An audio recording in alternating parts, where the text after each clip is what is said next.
la campagne présidentielle, les candidats sont descendus à la base, aux coins les plus reculés du pays, pour présenter aux électeurs leur projet de société. La cherté de la vie, le manque d'emploi pour les jeunes. Protéger la nation des dérives, de tout ce qui est contre la République, de tout ce qui est contre la démocratie. Dans ce 5e numéro de votre magazine Campagne présidentielle sur Radio Sénégal, le duel des expérimentés, 2 anciens locataires de la primature du Sénégal, leur passé revisité dans la rubrique Portrait. Il s'agit du président de la coalition Idy 2024 et du président de la coalition John 2024.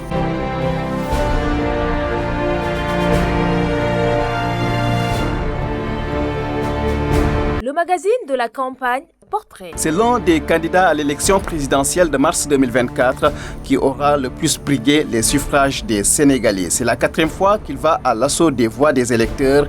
Idrissa Seck, puisque c'est de lui qu'il s'agit, ce natif de Thiès veut entendre Idy, 5e président de la République du Sénégal.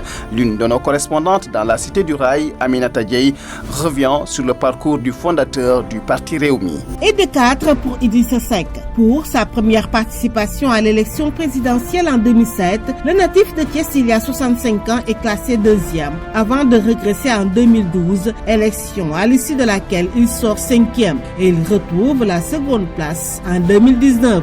Ce libéral, exclu du Parti démocratique sénégalais, son parti originel, a créé sa propre formation politique en 2006. Jusqu'ici, Idrissa Seck a challengé pour son mentor, Maître Abdoulaye Wade, et puis l'actuel président Macky Sall, avec qui il a milité au Parti démocratique sénégalais. Idrissa Seck a investi le champ politique à l'âge de 26 ans. En 1988, il dirige la campagne électorale du président Wade. Ainsi, il devient le plus jeune directeur de campagne de cette élection. Force de militantisme, il est promu numéro 2 du Parti démocratique sénégalais, ce qui lui confère une complicité avec Abdoulaye Wade Gorgui et lui, Ngorsi. À l'accession d'Abdoulaye Wade en 2000, il est nommé ministre d'État, directeur de cabinet du président et 2 ans plus tard, Premier ministre. En 2004, Idrissa Seck quitte le gouvernement et entre en disgrâce le président de la République d'alors. Il accuse de détournement de 46 milliards de nos francs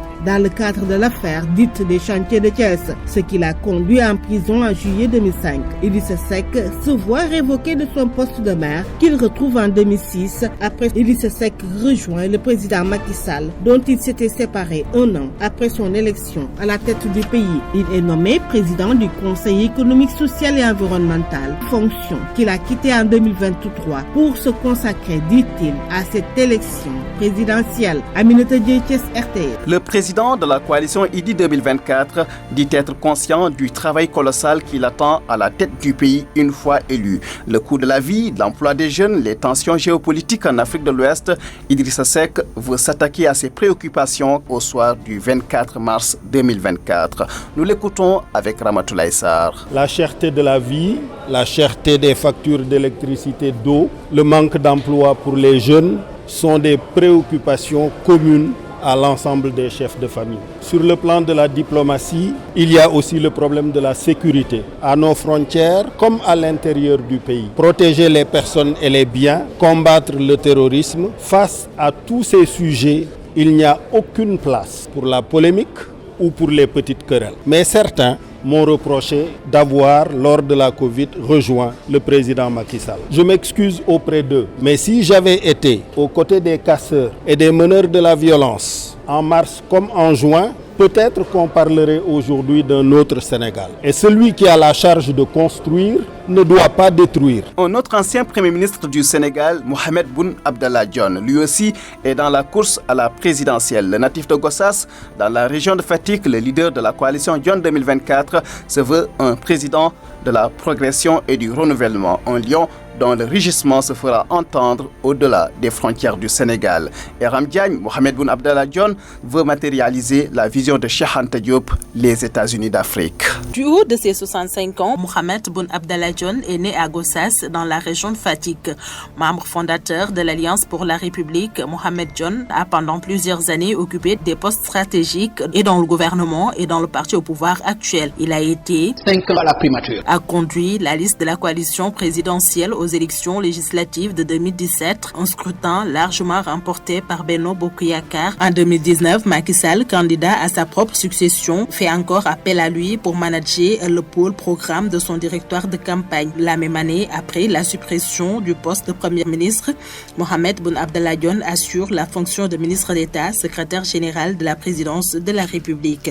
Aujourd'hui, je suis candidat à l'élection présidentielle. Mohamed Boun Abdallah Dionne se veut le président de la progression et du renouvellement, mais pas de la continuité et de l'immobilisme. Candidat au riche parcours professionnel, Mohamed Boun Abdallah Dionne a fait ses études supérieures à l'Institut d'informatique d'entreprise de Paris de 1977 à 1983. Le marché de l'emploi s'ouvre alors à lui et son premier poste fut à la compagnie IBM France, d'abord à la division des opérations extérieures à Paris, puis à Dakar en qualité d'ingénieur technico-commercial. Il a également été fondé de pouvoir, puis sous-directeur à la Banque centrale des États de l'Afrique de l'Ouest avant d'être détaché en 1997 auprès du gouvernement du Sénégal. Le fils de Gossas occupe dans le cadre de ce détachement les fonctions de directeur de l'industrie de 1997 à 2003, chef du bureau économique du Sénégal à Paris avec rang de ministre conseiller de 2003 à 2005, directeur de cabinet du chef du gouvernement sénégalais de 2005 à 2007 et celui du président de l'Assemblée nationale de 2007 à 2008. Il quitte par la suite l'administration sénégalaise et devient jusqu'en décembre 2010 le représentant résident en Algérie de l'Organisation des Nations Unies pour le développement industriel. En 2014, il signe son retour au bercail. Pour ce candidat à la présidentielle de février 2024, il faut toutes les ressources naturelles du pays montent en puissance dans le capital, que ce soit pétrole,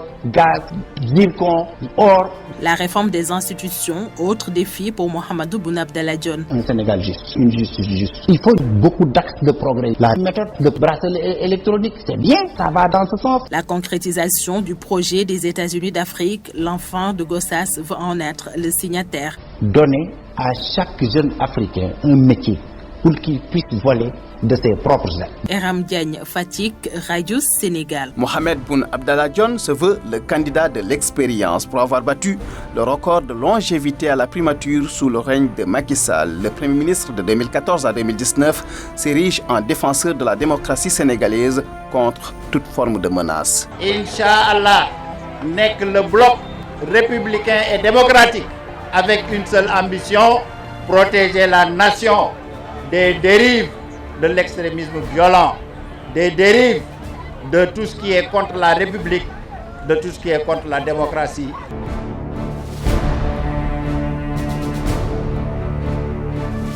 Le magazine de la campagne, le reportage du jour. Et le reportage du jour qui s'intéresse à la location de véhicules en cette période de campagne électorale, une période durant laquelle les guimbardes deviennent des vedettes. Les chauffeurs de Ndiaga Ndiaye, car rapide ou encore autres minibus voient leur chiffre d'affaires grimper. Toutefois, la location de voitures en campagne électorale est une activité risquée, n'est-ce pas, Ouleye Kane? Démarrage fructueux de la campagne électorale pour les chauffeurs de car Ndiaga Ndiaye au garage Petersen.